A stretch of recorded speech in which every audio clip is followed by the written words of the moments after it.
मेरे प्यारे देशवासियों, मैं आप सभी को स्वतंत्रता दिवस की हार्दिक शुभकामनाएं देती हूँ। सभी देशवासी 78वें स्वतंत्रता दिवस का उत्सव मनाने की तैयारी कर रहे हैं। ये देखकर मुझे बहुत खुशी हो रही है।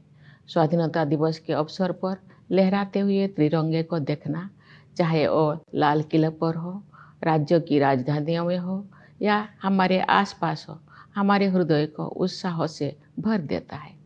ये उत्सव 140 करोड़ से अधिक देशवासियों के साथ अपने इस महान देश का हिस्सा होने की हमारी खुशी को अभिव्यक्त करता है। जिस तरह हम अपने परिवार के साथ विभिन्न त्यौहार मनाते हैं, उसी तरह हम अपने स्वतंत्रता दिवस और गणतंत्र दिवस को भी अपने उस परिवार के साथ मनाते हैं जिसके सदस्य हमारे सभी देशवासी हैं। 15 अगस्त के दिन देश विदेश में सभी भारतीय ध्वजारोहण समारोह में भाग लेते हैं, देशभक्ति के गीत गाते हैं और मिठाइयाँ बांटते हैं। बच्चे सांस्कृतिक कार्यक्रम में भाग लेते हैं। जब हम बच्चों को अपने महान राष्ट्र तथा भारतीय होने के गौरव के बारे में बातें करते हुए सुनते हैं, तो उनके उद्गारों में हमें महान स्वतंत्रता सेनानियों की भावनाओं की प्रतिध्वनि सुनाई देती है। हमें ये अनुभव होता है कि हम उस परंपरा का हिस्सा है जो स्वाधीनता सेनानियों के सपनों और उन भावी पीढ़ियों की आकांक्षाओं को एक कड़ी में पिरोते हैं, जो आने वाले वर्षों में हमारे राष्ट्र को अपना संपूर्ण गौरव पुनः प्राप्त करते हुए देखेंगे। इतिहास की इस श्रृंखला की एक कड़ी होने का बोध हमारे अंदर विनम्रता का संचार करता है। ये बोध हमें उन दिनों की याद दिलाता है जब हमारा देश विदेशी शासन के अधीन था। राष्ट्रभक्ति और वीरता से ओतप्रोत देश प्रेमियों ने अनेक जोखिम उठाए और सर्वोच्च बलिदान दिए। हम उनकी पावन स्मृति को नमन करते हैं। उनके अथक प्रयासों के बल पर भारत की आत्मा सदियों की नींद से जाग उठी, अंतर्धारा के रूप में सदैव विद्यमान रही। हमारी विभिन्न परंपराओं और मूल्यों को पीढ़ी दर पीढ़ी हमारे महान स्वाधीनता सेनानियों ने नई अभिव्यक्ति प्रदान की।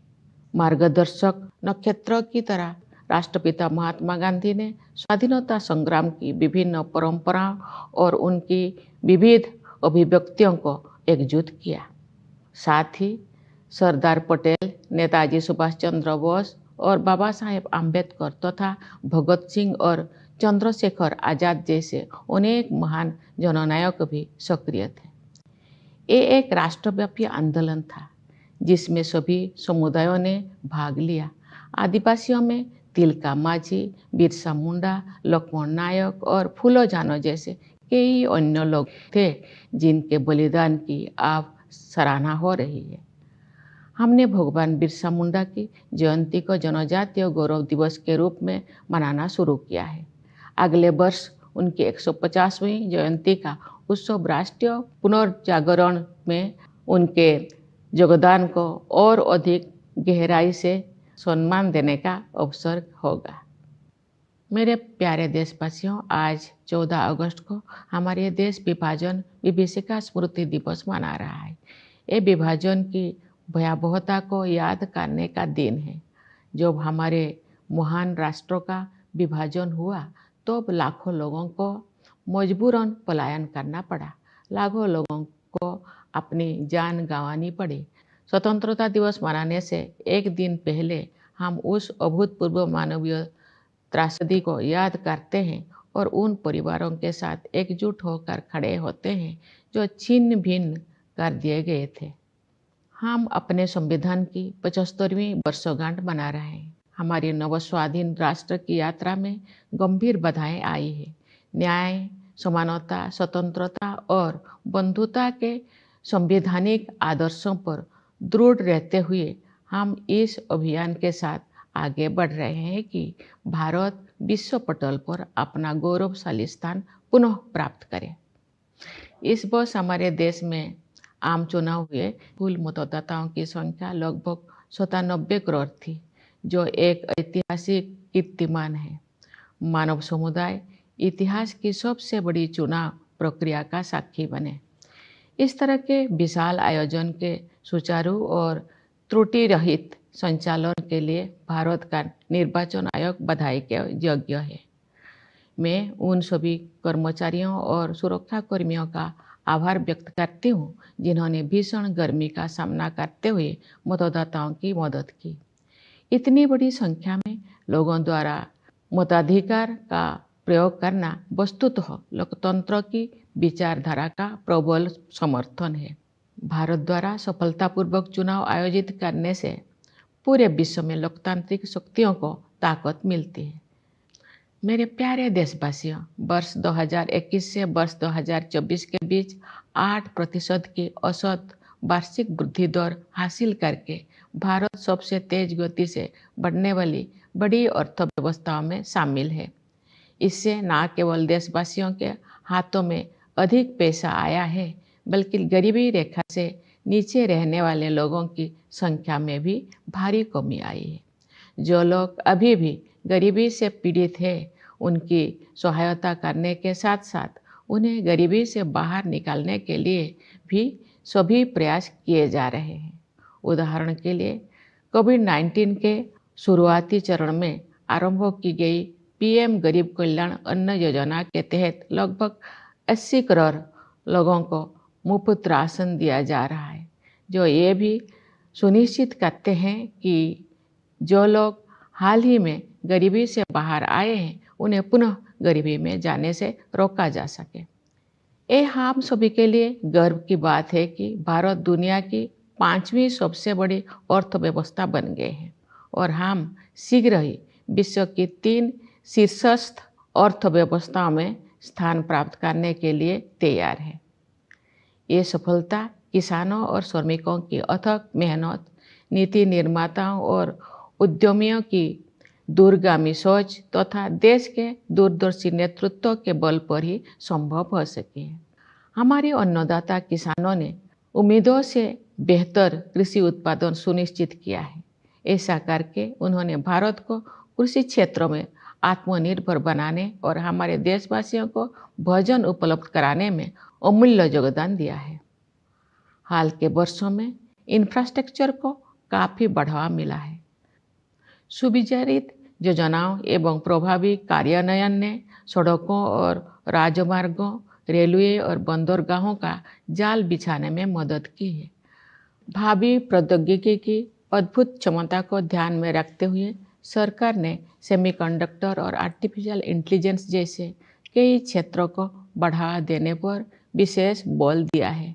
साथ ही स्टार्टअप्स के लिए एक आदर्श इकोसिस्टम भी बनाया है, जिससे उनके विकास को गति मिलेगी। इससे निवेशकों में भारत के प्रति आकर्षण और अधिक बढ़ गया है। बढ़ती हुई पारदर्शिता के साथ बैंकिंग और वित्तीय क्षेत्रों की कार्यकुशलता में वृद्धि हुई है। इन सभी बदलावों में अगले दौर के आर्थिक सुधारों और आर्थिक विकास के लिए मंच तैयार कर दिया है, जहां से भारत विकसित देशों की श्रेणी में शामिल हो जाएगा। तेज गति से हो रही न्यायपरक प्रगति के बल पर वैश्विक परिदृश्यों में भारत का कद ऊंचा हुआ है। G20 की अपनी अध्यक्षता के सफलतापूर्वक संपन्न होने के बाद भारत में ग्लोबल साउथ को मुखर अभिव्यक्ति देने वाले देश के रूप में अपनी भूमिका को मजबूत बनाया है। भारत अपनी प्रभावशाली स्थिति का उपयोग विश्व शांति और समृद्धि के विस्तार हेतु करना चाहता है।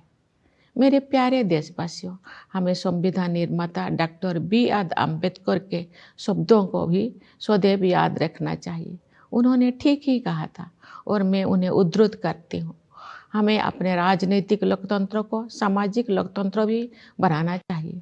राजनीतिक लोकतंत्र तब तक नहीं टिक सकता जब तक कि उसके आधार में सामाजिक लोकतंत्र ना हो। राजनीतिक लोकतंत्र की निरंतर प्रगति से सामाजिक लोकतंत्र को मजबूत करने की दिशा में की गई प्रगति की पुष्टि होती है। समावेशी भावना हमारे सामाजिक जीवन के हर पहलू में दिखाई देती है। अपनी विविधताओं और बहुलताओं के साथ हम एक राष्ट्र के रूप में एकजुट होकर एक साथ आगे बढ़ रहे हैं। समावेश के साधन के रूप में अफर्मेटिव एक्शन को मजबूत किया जाना चाहिए। मैं दृढ़ता के साथ ये मानती हूँ कि भारत जैसे विशाल देश में कथित सामाजिक स्तरों के आधार पर कलहों को बढ़ावा देने वाले प्रवृत्तियों को खारिज करना होगा। सामाजिक न्याय सरकार की सर्वोच्च प्राथमिकता है। सरकार ने अनुसूचित जातियों, अनुसूचित जनजातियों और समाज के अन्य हाशियों के वर्गों के कल्याण के लिए अनेक अभूतपूर्व कदम उठाए हैं। उदाहरण के लिए प्रधानमंत्री सामाजिक उत्थान एवं रोजगार आधारित जनकल्याण यानी पीएम सूरज का उद्देश्य हाशिए पर के लोगों को सीधे वित्तीय सहायता प्रदान करना है। प्रधानमंत्री जनजातीय आदिवासी न्याय महाअभियान यानी पीएम जनमन ने एक जन अभियान का रूप ले लिया है। इसके तहत विशेष रूप से कमजोर जनजातीय समूह यानी पीवीटीजी की सामाजिक आर्थिक स्थितियों में सुधार के लिए निर्णायक कदम उठाया जा रहा है। National action for mechanised sanitation ecosystem यानी नमस्ते योजना के तहत यही सुनिश्चित किया जाएगा कि किसी भी सफाई कर्मचारी को सीवर और सेप्टिक टैंक की सफाई के जख्म भरे काम को हाथों से नहीं करना पड़ेगा। न्याय शब्दों के सबसे व्यापक अर्थ में अनेक सामाजिक आयाम सम्मानित हैं। उनमें से 2 आयामों पर मैं विशेष रूप से जोर देना चाहूँगी। वे आयाम हैं स्त्री पुरुष के बीच न्यायपूर्ण समानता तथा क्लाइमेट जस्टिस। हमारे समाज में महिलाओं को केवल समानता का ही नहीं बल्कि समानता से भी ऊपर का दर्जा दिया जाता है। हालांकि उन्हें परंपरागत पूर्वाग्रह का कष्ट भी झेलना पड़ा है, लेकिन मुझे ये जानकर खुशी होती है कि सरकार ने महिला कल्याण और महिला सशक्तिकरण को समान महत्व दिया है। पिछले दशक में इस उद्देश्य के लिए बजट प्रावधान में 3 गुना से अधिक की वृद्धि हुई है। श्रमबल में उनकी भागीदारी बढ़ी है। इस संदर्भ में जन्म के समय बेटियों के अनुपात में हुई उल्लेखनीय सुधार को सबसे उत्साहजनक विकास कहा जा सकता है। महिलाओं को केंद्र में रखते हुए सरकार द्वारा अनेक विशेष योजनाएं भी लागू की गई है। नारी शक्ति बंधन अधिनियम का उद्देश्य महिलाओं का वास्तविक सशक्तिकरण सुनिश्चित करना है। जलवायु परिवर्तन एक यथार्थ का रूप ले चुका है। विकासशील देशों के लिए अपने आर्थिक प्रतिमानों को बदलना और भी अधिक चुनौतीपूर्ण है। फिर भी हमने उस दिशा में आशा से अधिक प्रगति की है। ग्लोबल वार्मिंग के सबसे गंभीर कुप्रभावों से पृथ्वी को बचाने के लिए मानव समुदाय द्वारा किए जा रहे संघर्षों में अग्रणी भूमिका निभाने पर भारत का गर्व है। मैं आप सभी से अनुरोध करती हूँ कि आप अपने जीवन शैली में छोटे छोटे किंतु प्रभावी बदलाव करें तथा जलवायु परिवर्तन की चुनौती का सामना करने में अपना महत्वपूर्ण योगदान दें। न्याय के संदर्भ में मैं ये भी उल्लेख करना चाहती हूँ कि इस वर्ष जुलाई में भारतीय न्याय संहिता को लागू करने में हमने औपनिवेशिक युग के एक और अवशेष को हटा दिया है। नई संहिता का उद्देश्य केवल दंड देने की बजाय अपराध पीड़ितों के लिए न्याय सुनिश्चित करना है। मैं इस बदलाव को स्वाधीनता सेनानियों के प्रति श्रद्धांजलि के रूप में देखती हूँ। मेरे प्यारे देशवासियों, आज के युवा हमारी स्वतंत्रता की शताब्दी तक के अमृतकाल को यानी आज से लगभग 1/4 सदी के कालखंड को स्वरूप प्रदान करेंगे। उनकी ऊर्जा और उत्साह के बल पर ही हमारा देश नई ऊंचाई तक पहुंचेगा। युवाओं के मनोमस्तिष्कों को विकसित करना तथा परंपरा एवं समकालीन ज्ञान के सर्वश्रेष्ठ आयामों को ग्रहण करने वाले नई मानसिकता का निर्माण करना हमारी प्राथमिकता है। इस संदर्भ में वर्ष 2020 से लागू की गई राष्ट्रीय शिक्षा नीति के परिणाम सामने आ रहे हैं। युवा प्रतिभा का समुचित उपयोग करने के लिए सरकार ने कौशल रोजगार तथा अन्य अवसरों को सुलभ बनाने के लिए पहल की है। रोजगार और कौशल के लिए प्रधानमंत्री की 5 योजनाओं के माध्यम से 5 वर्षों में 4 करोड़ 10 लाख युवाओं को लाभ मिलेगा। सरकार की एक नई पहल से 5 वर्षों में 1 करोड़ युवा अग्रणी कंपनियों में इंटर्नशिप करेंगे। ये सभी कदम विकसित भारत के निर्माण में आधारभूत योगदान देंगे। भारत में हम विज्ञान और प्रौद्योगिकी को ज्ञान की खोज के साथ साथ मानवीयतापूर्ण प्रगति के साधन के रूप में देखते हैं। उदाहरण के लिए डिजिटल एप्लीकेशन के क्षेत्र में हमारी उपलब्धियों का उपयोग अन्य देशों में टेम्पलेट के रूप में किया जा रहा है। हाल के वर्षों में भारत ने अंतरिक्ष अनुसंधान के क्षेत्र में अभूतपूर्व प्रगति की है। आप सभी के साथ में भी अगले साल होने वाले गगनयान मिशन के शुभारंभ की उत्सुकता से प्रतीक्षा कर रही हूँ। इस मिशन के तहत भारत के पहले मानव अंतरिक्ष यान में भारतीय अंतरिक्ष टीम को अंतरिक्ष में ले जाया जाएगा। खेल के जगत भी एक ऐसा क्षेत्र है जिसमें हमारे देश ने पिछले दशक में बहुत प्रगति की है। सरकार ने खेल के बुनियादी ढांचे के विकास को समुचित प्राथमिकता दी है और इसके परिणाम सामने आ रहे हैं। हाल ही में संपन्न पेरिस ओलंपिक खेलों में भारतीय दल ने अपना उत्कृष्ट प्रयास किया। मैं खिलाड़ियों की निष्ठा और परिश्रम की सराहना करती हूँ। उन्होंने युवाओं में प्रेरणा का संचार किया है। क्रिकेट में भारत ने T20 विश्व कप जीता, जिससे बड़ी संख्या में क्रिकेट प्रेमी आनंदित हुए। शतरंज में विलक्षण प्रतिभा वाले युवा खिलाड़ियों ने देश को गौरवान्वित किया है। इसे शतरंज में भारतीय युग का आरंभ माना जा रहा है। बैडमिंटन, टेनिस और अन्य खेलों में हमारे युवा खिलाड़ी विश्व मंच पर अपनी पहचान बना रहे हैं। उनकी उपलब्धियों ने अगले पीढ़ी को भी प्रेरित किया है। मेरे प्यारे देशवासियों, पूरा देश स्वतंत्रता दिवस मनाने के लिए तत्पर है।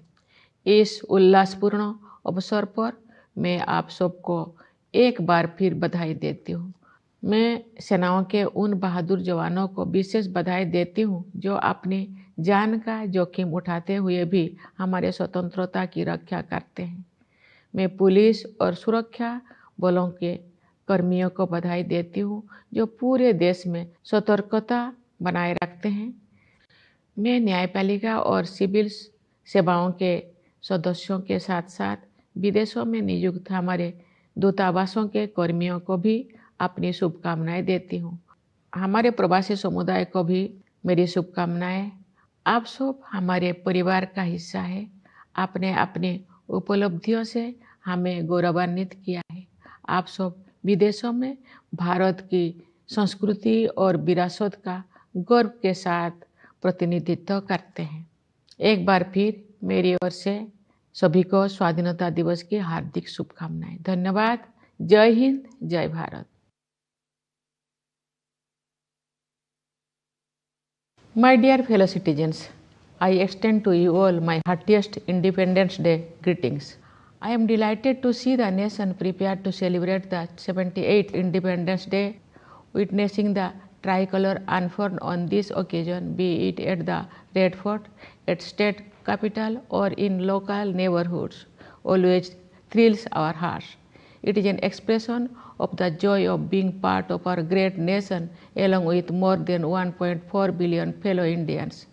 Just as we celebrate various festivals with our families, we celebrate our Independence Day and Republic Day with our family that comprises our fellow citizens. On 15th of August, in all parts of the country and also abroad, Indians participate in the flag hosting ceremonies, sing patriotic songs, and distribute sweets. Young children participate in cultural events. When we hear them talking about our great nation and about the privilege of being a citizen of it, we find in their words echoes of what our great freedom fighters used to say. Then we realize that we are part of a chain that binds the dreams of those who participated in the freedom struggle and the aspirations of those who will witness the nation regaining its full glory in the years to come. Realizing that we are links of this chain of history is humbling. It makes us recall the days when the nation was under a foreign rule. Patriotic and brave souls took immense risks and made supreme sacrifices. We salute their memory. Thanks to their unceasing labor, the soul of India awoke from centuries of torpor. Different traditions and values that had continued to live on beneath the surface found new expressions in several generations of great leaders. Unifying the diversity of traditions and their expressions was Mahatma Gandhi, father of the nation and our lodestar. Alongside, there were great leaders like Sardar Patel, Netaji Subhash Chandra Bose, and Baba Saheb Ambedkar, as well as Bhagat Singh, Chandrasekhar Azad, and many others. It was a nationwide movement in which all communities participated. Among tribals, there were Tilka Maji, Birsa Munda, Lakshman Naik, and Phulo Jano, among many more whose sacrifices are now being appreciated. We have started celebrating the birth anniversary of Bhagwan Birsa Munda as Janajatiya Gaurav Divas. Celebrations of his 150th birth anniversary next year will be an opportunity to further honor his contribution to the national reawakening. My dear fellow citizens, today on 14th August, the nation is observing Vibhajan Vibhishika Smriti Divas, a day to recall partition horrors.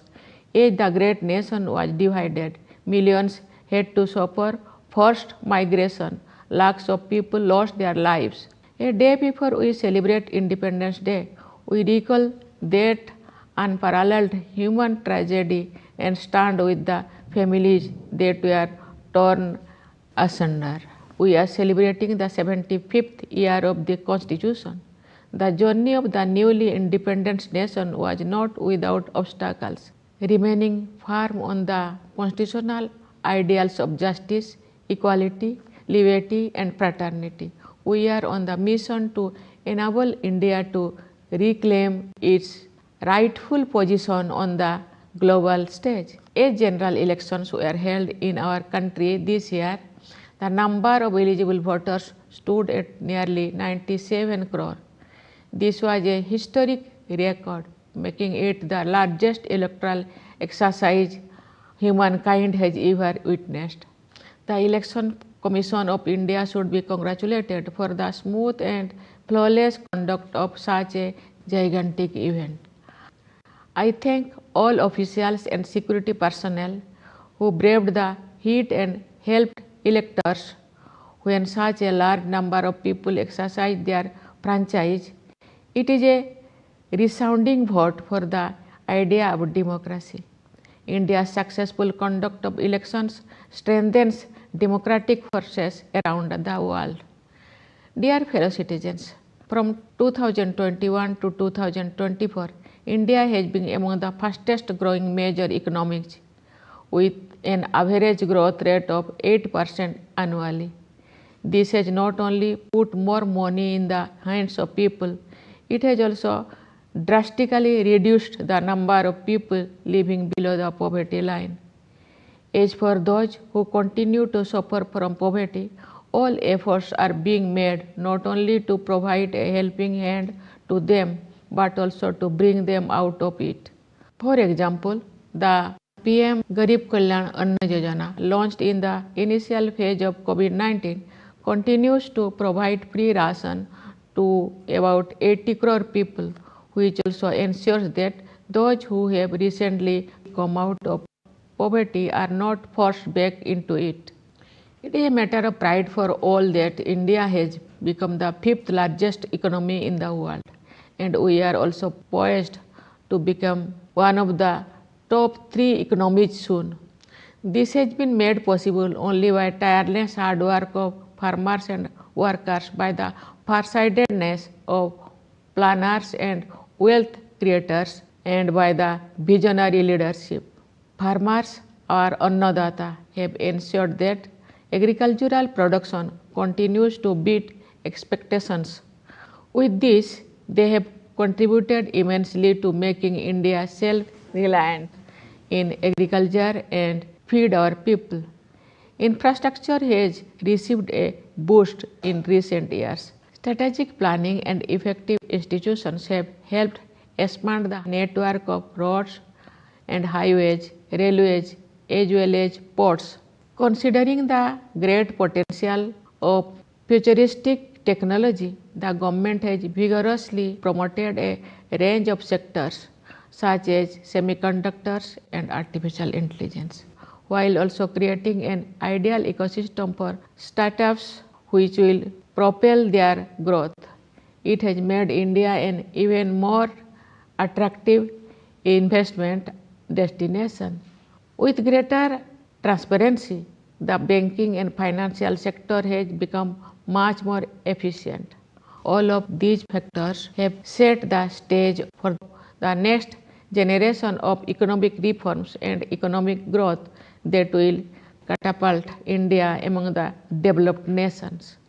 This rapid but equitable progress has given India a higher stature in global affairs. After the successful completion of its G20 presidency, India has consolidated its role as the voice of the global South. India intends to use its influential position to expand the scope of world peace and prosperity. My dear fellow citizens, we must remember the words of Dr. B.R. Ambedkar, the architect of our Constitution. He had rightly said, and I quote, "We must make our political democracy a social democracy as well. Political democracy cannot last unless there lies at the base of it social democracy." Unquote. The steady progress of political democracy testifies to the progress made towards the consolidation of social democracy. The spirit of inclusion pervades every aspect of our social life. We move together as a cohesive nation with our diversity and plurality. Affirmative action must be strengthened as an instrument of inclusion. I firmly believe that in a vast country like ours, tendencies that stoke discord based upon perceived social hierarchy have to be rejected. Social justice is a top priority of the government, and it has taken a number of unprecedented initiatives for the welfare of the scheduled caste, scheduled tribes, and other marginalized sections of society. प्रधानमंत्री सामाजिक उत्थान एवं रोजगार आधारित जनकल्याण, that is PM Suraj, for example, aims to provide direct financial assistance to the people from the marginalized communities. The Pradhan Mantri जनजातीय आदिवासी न्याय महाअभियान or PM Janman has taken the form of a mass campaign for critical intervention to improve socio-economic conditions of particularly vulnerable tribal groups, that is PVTGs. The National Action for Mechanized Sanitation Ecosystem or the Namaste scheme will ensure that no sanitation workers will have to manually engage in the hazardous task of sewer and septic tank cleaning. The term justice taken in the broadest possible sense includes a variety of social factors. I would like to stress two of them in particular, namely gender justice and climate justice. In our society, women are considered not only equal but even more than equal. However, they have also suffered from traditional prejudices, but I am glad to note that the government has given equal importance to women's welfare and women's empowerment. The budget allocation for this purpose has more than tripled in the last decade. Their participation in the labor force has increased. The most heartening development on this front has been the significant improvement in the sex ratio at birth. A variety of special government schemes have also been designed keeping the women at the center. Nari Shakti Bandhan Adhiniyam is aimed at ensuring real empowerment of women. Climate change has become a reality. It is all the more challenging for developing nations to change their economic paradigm. Yet we have already made more progress in that direction than expected. India is proud to be at the forefront of humankind's battle to save the planet from the worst effects of global warming. I also urge you all to make small but effective changes in your lifestyle and contribute to the cause of dealing with the challenge of climate change. Speaking of justice, let me also mention here that in adopting the Bharatiya Nyaya Sanhita from July this year, we have removed one more relic of the colonial era. The new code is oriented towards ensuring justice for the victims of crime instead of focusing on punishment alone. I see this change as a tribute to the freedom fighters. My dear fellow citizens, the Amrit Kal, the ongoing period of a quarter century leading to the centenary of our independence, is going to be shaped by the youth of today. It is their energy and enthusiasm that will help the nation scale new heights. Cultivating the young minds and creating a new mindset that takes the best of the traditions and the contemporary knowledge is our priority. To this end, the National Education Policy launched since 2020 has already started showing results. To harness their talent, the government has come up with initiatives to facilitate skilling, employment and other opportunities for them. The Prime Minister's package of 5 schemes for employment and skilling with benefit 4.1 crore youth over 5 years. Under a new initiative of the government, 1 crore youth will be doing internship in leading companies over 5 years. All this will be a foundational contribution towards building Viksit Bharat. In India, we view science and technology as part of the quest for knowledge as well as instrument for humanitarian progress. Our achievements in the field of digital applications, for example, are being used as templates in other countries. In recent years, India has made unprecedented advances in space exploration. Along with you all, I also eagerly look forward to the launch of the Gaganyaan mission next year, which will take a team of Indian astronauts into space aboard India's first human space flight. The world of sports is another arena in which the country has made great progress in the last decade.